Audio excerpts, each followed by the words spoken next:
Saudara, 5 siswa MSen dan 1 dari SMA yang terpapar kabut asap kebakaran hutan dan lahan gambut di Kabupaten Aceh Barat terpaksa harus dilarikan ke Puskesmas Cot Simereng, Kecamatan Samatiga, karena kondisi siswa mengalami pingsan dan sesak napas. Siswa korban dampak dari kabut asap kebakaran hutan dan lahan gambut di Aceh Barat dilarikan ke Puskesmas Cot Simereng, Kecamatan Samatiga untuk mendapatkan perawatan medis. Penanganan tim medis Puskesmas Cot Simereng terhadap 6 pasien siswa dari MSen dan SMA yang terpapar kabut asap kebakaran hutan dan lahan gambut itu dengan memasang oksigen alat bantu pernapasan.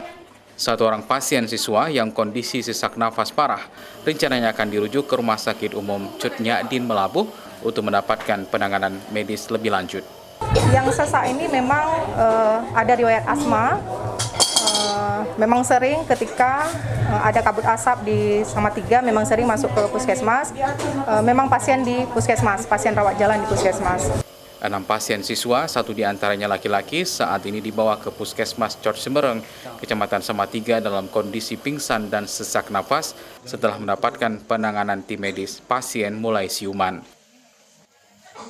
Raja Umar, Kompas TV, Melabuh, Aceh Barat.